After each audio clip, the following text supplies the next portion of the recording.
Hello friends, पिछले video में हमने निफ्टी के 5 मिनट चार्ट में देखा था। यहाँ से जो बाउंस है इसको हम ए और 1 मान रहे थे और बी और 2 या तो इस रेंज में पूरा होगा या ऑलरेडी यहाँ पे पूरा हो चुका है। अगर यहीं पे पूरा हो चुका है तो 100 टू 123% ये प्रोजेक्शन हमने निकाले थे। इस रेंज में सी और 3 का बाउंस हमें देखने को मिल सकता है। फिर सी और 3 के प्रोग्रेस के बाद हम डिसाइड कर सकते हैं यहाँ पे रिट्रेसमेंट 23 टू 38% और 38% के नीचे ट्रेड करता है तो ये एबीसी हो जाएगा और डिक्लाइन जो है वो कंटिन्यू कर सकता है। आज यहाँ पे गैप अप ओपनिंग के बाद ये दोनों ही टारगेट जो है सी और 3 की नॉर्मल प्रोजेक्शन रेंज अचीव हो गई। उसके बाद यहाँ पे हमें एक 23 टू 38% का डिक्लाइन भी देखने को मिला और 38% के अराउंड ही हमें क्लोजिंग देखने को मिला है। अभी ओवरऑल अगर हम फिर से ये निफ्टी का 3 ओवर चार्ट देखें तो यहाँ पे 1 2 3 कंप्लीट हो चुके हैं। 4 जो है या तो यहाँ पे कंप्लीट हुआ है या फिर इरेग्युलर करेक्शन कंप्लीट होने के बाद यहाँ पे कंप्लीट हुआ है, राइट। अगर यहाँ पे कंप्लीट हुआ है तो पॉसिबिलिटी है एंडिंग डायगोनल की, जो हमें आगे जाके ही पता चल सकता है कि ये एंडिंग डायगोनल बन सकता है या नहीं बन सकता। और अगर यहीं पे पूरा हुआ है तो यहाँ से फिफ्थ का प्रोजेक्शन हमें फिर से निकालना होगा, राइट। दोनों ही केसेस में हमें यहाँ से जो बाउंस है उस पर फोकस करना है। ये डिक्लाइन इंपल्सिव या तो ये इरेग्युलर करेक्शन का सी है या तो फिर ये ए और 1 बी और 2 और सी और 3 का डिक्लाइन हो सकता है। तो हमें बेसिकली यहाँ पे फोकस करना है स्मॉलर टाइम फ्रेम में। तो उसको अगर हम इमीडिएट मूव के लिए देखें तो इस बाउंस पर फोकस करेंगे। ये तो इंपल्सिव है ही।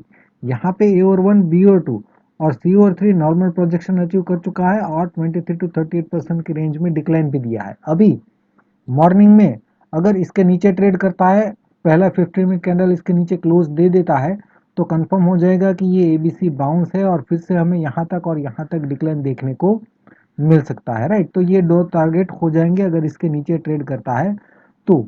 लेकिन पहला 15 मिनट इसको ब्रेक नहीं कर पाता या फिर गैप अप ओपनिंग होता है, फ्लैट टू पॉजिटिव ओपनिंग होता है, तो यहाँ से बाउंस जो है कंटिन्यू कर सकता है और ये इसके ऊपर भी जा सकता है। क्योंकि यहाँ पे वेव 3 एक्सटेंडेड नहीं है, 161% से कम प्रोजेक्ट हुआ है, इसलिए पॉसिबल है कि वेव 5 जो है 61% से ज़्यादा प्रोजेक्ट हो, तो इसके ऊपर भी ये जा सकता है। फिर यहाँ से बाउंस की जो भी हमारे काउंटिंग होगा उसके हिसाब से हम प्लान करने की कोशिश करेंगे, राइट। वो यहाँ पे ये बहुत ही इंपॉर्टेंट लेवल है, जहीं वहीं पे ये क्लोजिंग दिया है, इसके नीचे नेगेटिव है, अदरवाइज यहाँ से पॉजिटिव होता है तो फिर हाई के ऊपर भी ये जा सकता है। ऑलरेडी ये 61% के ऊपर काफ़ी टाइम तक ट्रेड किया है तो ये वैसे भी पॉजिटिव लग रहा है। अभी इसको ब्रेक नहीं करना चाहिए, पहला 50 मिनट जो है काफ़ी इंपॉर्टेंट हो जाएगा।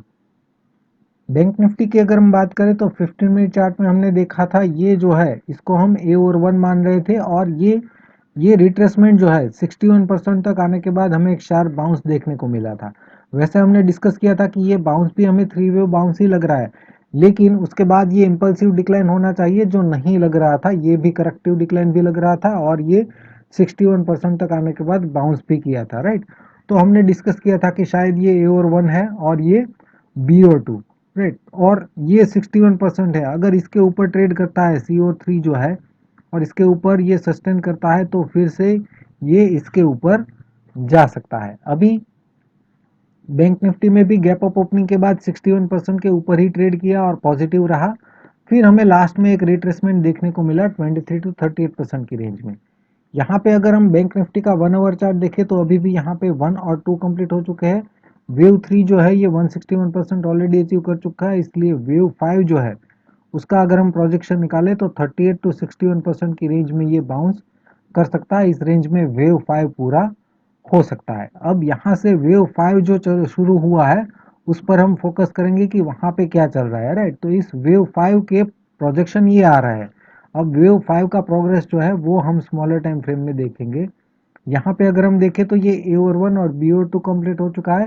सी और 3 की अगर हम बात करें तो ये नॉर्मल प्रोजेक्शन ऑलरेडी अचीव कर चुका है, 161% आ रहा है, 41,833।